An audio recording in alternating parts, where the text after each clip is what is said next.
On this podcast, we talk about the books, both old and new, that are worth putting on your to-be-read list. I'll include the back cover synopsis, content warnings, as well as my pro and con list. To avoid any spoilers, head over to my Instagram at enjoylifewithme.angela. I'd love to hear your thoughts on these books. Let's jump in for the day.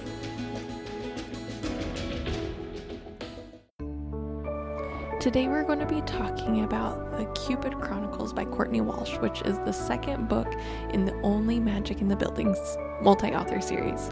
The back cover synopsis says, "Some love stories are written, this one is magically delivered." Iris Ellington isn't looking for love, not even a little bit. With a long list of failed relationships behind her, she decided to reinvent herself as a person who doesn't fall head over heels on the first date. New town, new job, new Iris. But someone or something has other plans. When her neighbor's newspaper lands in front of her door, Iris has no choice but to return it. And when she does, she comes face to face with a ridiculously handsome but very grumpy chef who all but slams the door in her face.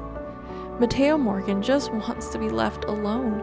He's loved and lost and has zero interest in ever doing that again, which is why it makes no sense that the Serendipity's magical newspaper has decided to turn him into an unwilling Cupid. Matchmaking is hardly in his wheelhouse, and yet for the last 3 years, that's exactly what he's done, and he's always done it alone, until now. When the newspaper pulls his bubbly neighbor into the matchmaking schemes, Mateo has no choice but to go along with it, hoping that maybe, finally, he can pass the Cupid's bow and arrow onto her. Thrown together by fate, they must navigate the newspaper's increasingly absurd demands while trying to resist the undeniable spark between them. Will Iris melt the ice around Mateo's heart and embrace the magic, or will Mateo scare her off with his grumpy demeanor and ruin any chance of happiness? In a building where anything is possible, Iris and Mateo might just find that the greatest magic of all is finding love when they least expect it. This is a dual point of view magic realism rom-com with the tropes forced proximity neighbors, the magic co-workers, and opposites attract. The intimacy is moderate. There is tongue mentioned in the kissing. Language once, no violence, and potential triggers was the past death of a spouse in a car accident. My con is that there wasn't an epilogue. There was no proposal or wedding. I'm guessing the last newspaper was the announcement, but it didn't explicitly say that, so annoying. But on the pro side, I felt like the grief was handled well. It wasn't a move on, it wasn't linear, keeping everyone at arm's length. That's just real.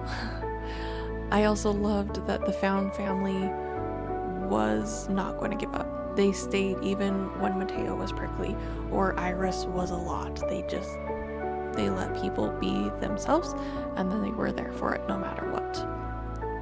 I also loved the Emma Woodhouse references. Those were fun.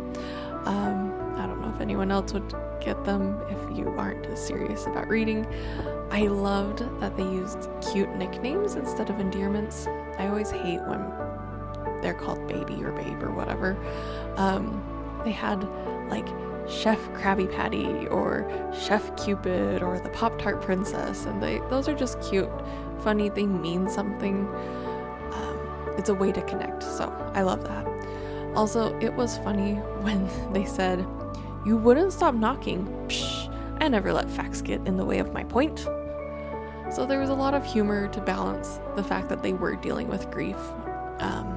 But it was a cute romance where they were able to find friends who were as close as family, kind of a thing.